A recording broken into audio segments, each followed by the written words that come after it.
तो हेलो, कैसे हैं आप। आज हम पढ़ेंगे क्लास 9 के क्षितिज का दूसरा पार्ट जिसका नाम है वाक। तो चलो पढ़ते हैं। तो इस पाठ की रचयिता हैं कवित्री ललज्जत। कवित्री ललज्जत जी का जन्म सन 1320 में कश्मीर में हुआ था। इनकी काव्य शैली को वाक कहा जाता है। अपने वाकों के जरिए इन्होंने भक्ति के मार्ग पर चलने पर जोर दिया है। इनकी भाषा जनता की सरल भाषा है। ये आधुनिक कश्मीरी भाषा की प्रमुख स्तंभ मानी जाती है। इनकी मृत्यु सन 1391 के आसपास हुई। रस्सी कच्चे धागे की खींच रही मैं नाव, जाने कब सुन मेरी पुकार, करे देव भवसागर पार। पानी टपके कच्चे सकोरे, व्यर्थ प्रयास हो रहे मेरे, जी में उठती रह रहे हुक, घर जाने की चाह है घेरे। प्रस्तुत पंक्ति में कवित्री ने हमें अपने जीवन की तुलना नाव से की है और कच्ची डोर की तुलना अपने सांसों से की है। यानी कि वो कहती हैं कि उनका जीवन जो है वह नाव के समान है और उनकी जो सांसें हैं वो कच्चे धागे के समान है। और वो कहती हैं कि अपना जीवन कच्चे डोर से बिता रहे हैं। यानी कि कच्चा डोर जिस तरह से कभी भी टूट सकता है, उसी तरह से उनका जीवन भी कभी भी उनका साथ छोड़ सकता है। और वह इस इंतज़ार में अपना जीवन काट रही है कि प्रभु कभी उनकी पुकार सुनेंगे और उन्हें इस माया रूपी संसार से निकालेंगे। उन्होंने अपने शरीर की तुलना कच्चे मिट्टी के बर्तन से की है कि जैसे कि कच्चे सकोरे में, यानी कि जैसे मिट्टी के कच्चे बर्तनों में यदि पानी भरा जाए तो पानी जैसे जैसे रिसता है वैसे ही रिस कर पूरा पानी निकल जाता है। वैसे ही ललज्जत जी कह रहे हैं कि उनका जीवन में से एक एक दिन निकलते चला जा रहा है और प्रभु के मिलन के सारे प्रयास व्यर्थ होते जा रहे हैं। और इसीलिए सभी प्रयास व्यर्थ हो रहे हैं। इसी कारण से उनके अंदर जो है बहुत ही व्याकुलता बढ़ती जा रही है, क्योंकि उन्हें अपने प्रभु के शरण में जाना है।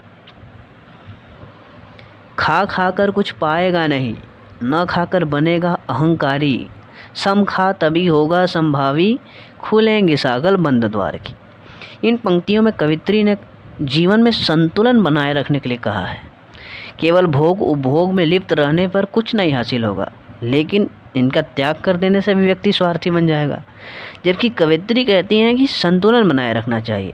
हमें न तो ज़्यादा त्याग न तो ज़्यादा भोग, हमें त्याग और भोग में संतुलन बनाए रखना चाहिए। तभी हमारे हृदय के अंदर जो बंद द्वार है उसका साकल खुल जाएगा।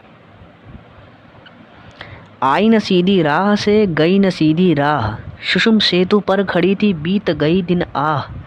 जेब टटोली कौड़ी न पाई, माझी को दुख क्या उतराई। तो इन पंक्तियों में कवित्री ने अपने पश्चाताप को उजागर किया है। उनके द्वारा प्रभु से मिलने के लिए सामान्य भक्ति मार्ग को वो छोड़ करके हठ योग का मार्ग अपनाई थी, इसलिए वो असफल हो गई। लेकिन जब तक इन्हें इस बात का एहसास हुआ तब तक तो बहुत देर हो चुकी थी। और जब प्रभु ने उन्हें भवसागर पार करा दिया तो पार पहुंचाने वाले ईश्वर को वह कुछ नहीं दे सकी, क्योंकि उन्होंने अपने पूरे जीवन में केवल हठ योग किया है। पुण्य तो उन्होंने कमाया ही नहीं। तो इस वाक से कवित्री कह रही हैं कि आपको पुण्य कमाने के लिए केवल सामान्य भक्ति मार्ग को ही अपनाएंगे तब भी पुण्य कमा लेंगे। हठ योग करने से पुण्य नहीं मिलता। थल थल में बसता है शिव ही, भेद नगर क्या हिंदू मुसलमान, ज्ञानी है तो स्वयं को जान, वही है साहिब से पहचान। इन पंक्तियों में कवित्री ने कहा है कि ईश्वर सर्वव्यापक, वह तो कण कण में है, हर जगह है, वह तो सबके हृदय में है। इसलिए हमें किसी व्यक्ति से हिंदू मुसलमान जानकर भेदभाव नहीं करना चाहिए। कवित्री कहती हैं कि सच्चा ज्ञानी वही है जो स्वयं के अंदर झांक कर देखे।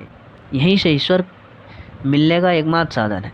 यानी कि हमें हिंदू मुसलमान का भेदभाव छोड़ करके आगे बढ़ना चाहिए और अपने हृदय में झांक कर देखना चाहिए। यही ईश्वर से मिलने का एकमात्र साधन है। वीडियो अच्छा लगा हो तो लाइक करें, कमेंट करें और ऐसे ही वीडियो पाने के लिए सब्सक्राइब करें हमारे यूट्यूब चैनल को।